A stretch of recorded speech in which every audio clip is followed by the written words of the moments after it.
Il peut atteindre une vitesse de plus de 110 km/h, du moins sur une courte distance. Mais c'est la conséquence d'une spécialisation de chasse assez étroite. Le guépard chasse le plus souvent des impalas et des gazelles, rapides et maniables. Il est suffisamment fort pour vaincre des gnous ou des zèbres. En revanche, il n'a aucune chance de se mesurer à d'autres grands prédateurs. Il n'a aucune chance contre un lion, et il vaut mieux ne pas se frotter à une hyène ou à un léopard. L'anatomie d'un guépard léger et maigre est conçue pour une poursuite rapide comme l'éclair, une frappe rapide et l'achèvement de la chasse. Les rivaux massifs ne sont pas faits pour lui, en particulier un serpent géant qui s'appuie sur la force brute. Par conséquent, si un guépard rencontre un python, il essaiera simplement de contourner la menace. Il ne pourra pas vaincre un serpent adulte. Quant au serpent venimeux, l'incroyable vitesse de course du guépard ne signifie pas que sa vitesse de réaction soit supérieure à celle d'un flash ou d'un mercure. Il peut esquiver le lancer du cobra, mais pourquoi s'y risquer s'il y a plein d'impalas appétissants et pour la plupart sans défense dans les parages? En général, si les mangoustes et les ratels ont la réputation d'être des chasseurs de serpents, les chats ne sont pratiquement pas en reste et sont souvent les premiers à attaquer les serpents. Ce ne sont que des chasseurs universels et la réputation de chasseurs de serpents leur a donc échappé. C'est dommage car même les petits chats peuvent se défendre contre un énorme cobra. Le secret de la réussite, c'est le courage. Le serpent venimeux n'a qu'une seule arme, l'ultimatum. Par conséquent, la seule chance de survivre est d'aller droit vers le danger. C'est pourquoi, dans un combat avec des serpents venimeux, les chats n'attaquent pas la queue ni le tronc, mais visent directement la tête. Ainsi, un animal courageux tente d'abattre la poussée d'attaque de l'ennemi. Si les griffes atteignent le front du serpent, celui-ci ne peut physiquement pas atteindre les pattes avec ses dents. Cette tactique ne fonctionne pas toujours. En outre, les petits chats sont vulnérables aux serpents qui préfèrent la strangulation au poison. Cette scène assez célèbre de la confrontation d'une maman chat avec un énorme python s'est terminée par le sauvetage des bébés parce qu'il y avait à proximité des personnes bienveillantes qui ne se souciaient pas de l'équilibre dans le monde de la faune sauvage. La chatte s'est battue courageusement et a jeté le serpent du haut de la pente à plusieurs reprises, mais un peu plus et le python aurait mangé les chatons. Pour éviter cela, les personnes sont intervenues au dernier moment, dont ont littéralement tiré le serpent par la queue hors de la tanière du chat. Feriez-vous cela ou prendriez-vous la position des biologistes qui préfèrent le rôle d'observateur extérieur? Allez, dis-le dans les commentaires. Mais là où les petits chats abandonnent, les panthères et autres grands-parents, au contraire, viennent à bout des serpents. Le plus grand représentant de cette famille est le tigre. Sa masse dépasse souvent un quart de tonne. En plus de sa force physique pure, il possède d'étonnantes aptitudes au combat. Il semblerait qu'à la chasse, le tigre utilise une sorte d'art martial qui lui permet de jeter un buffle pesant jusqu'à 1 tonne par-dessus son épaule, de briser sa nuque d'un seul coup ou d'écraser un cerf avant que l'ongulé ne se rende compte de ce qui s'est passé. Néanmoins, le serpent est un adversaire de taille, même pour un combattant aussi coriace. Il existe une très rare vidéo en noir et blanc d'un tel duel de géants.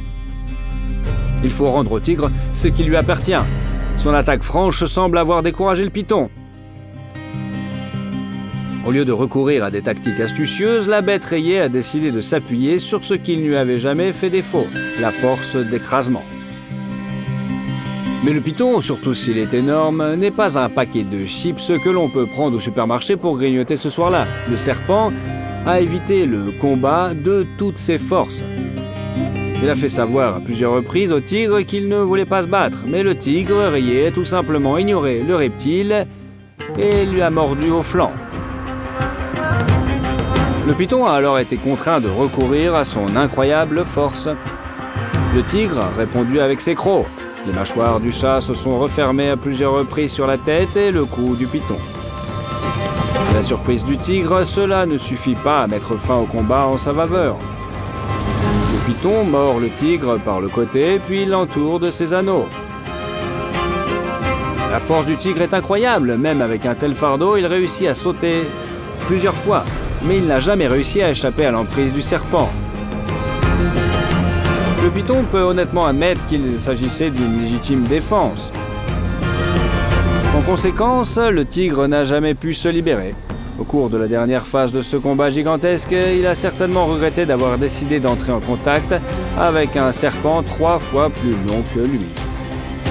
Après tout, ce python fait au moins 8 mètres de muscles tendus. Et pour sauver sa vie, le serpent les a tous utilisés. Le tigre ne pouvait pas s'échapper. Le python s'est rendu compte qu'il dominait son ennemi et ne l'a surtout pas lâché. Il resserra sa prise plus fort, puis encore plus fort, et le tigre n'arrivait plus à respirer. Les muscles du serpent autour de son torse étaient tellement serrés que le tigre ne pouvait pas physiquement redresser son torse pour faire entrer l'air dans ses poumons.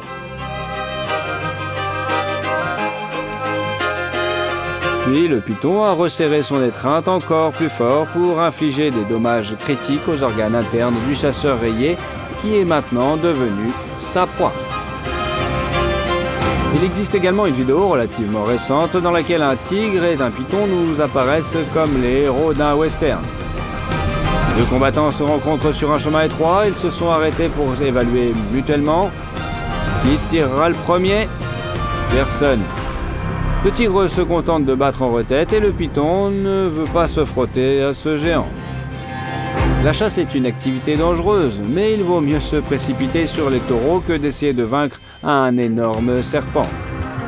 Un geste intelligent pour un tigre, vous ne trouvez pas? Si le jaguar est la seule panthère du Nouveau Monde, il est loin d'être le seul félin sauvage à vivre sur le continent américain. Le cougar est un concurrent digne de ce nom. Bien sûr qu'il dépasse souvent les léopards en taille, le puma n'est pas une panthère et appartient aux petits félins. Cette classification scientifique est liée à la structure du crâne, à des cordes vocales. Malgré sa taille et sa force, le cougar ou le puma ne peut pas grogner comme un lion ou un tigre.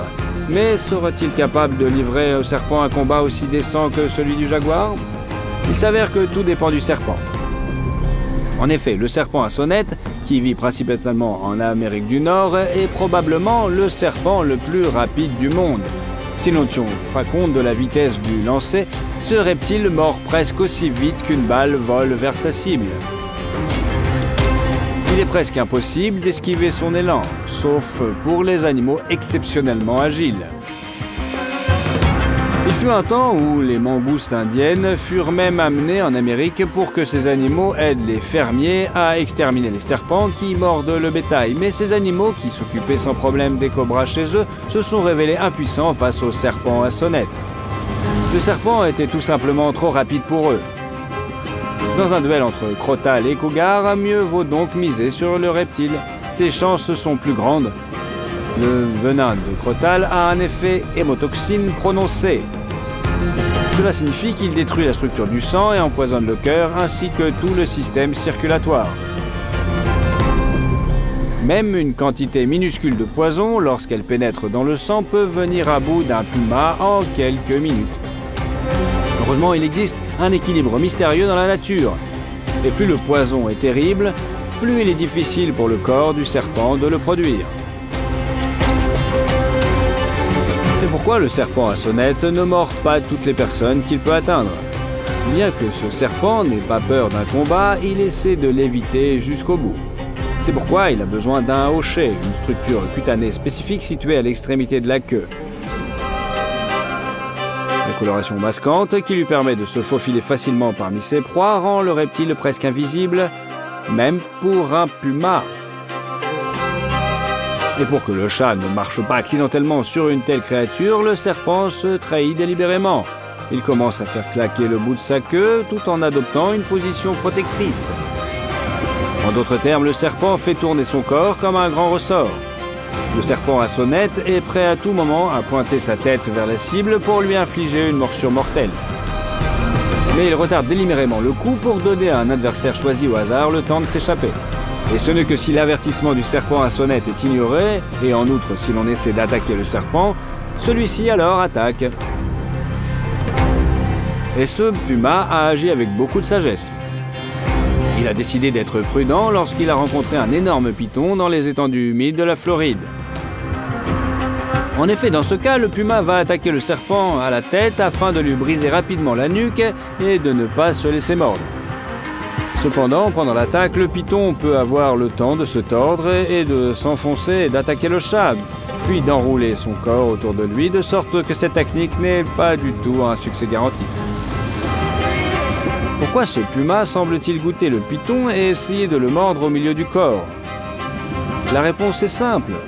C'est la première fois qu'il voit un serpent aussi gros et il ne sait tout simplement pas comment réagir. Heureusement, le python n'est pas non plus d'humeur à se battre. Au lieu de contre-attaquer, il retire rapidement les dents du puma. Le chat a été assez intelligent pour comprendre qu'il valait mieux ne pas se frotter à une créature aussi terrible et partir à la recherche d'une proie plus facile. Ainsi, cette fois-ci, les deux adversaires sont restés en vie et n'ont même pas subi de dommages. Que disent les maîtres des arts martiaux orientaux? Le meilleur combat est celui qui n'a pas eu lieu. Vous pouvez donner une ceinture noire à ce puma.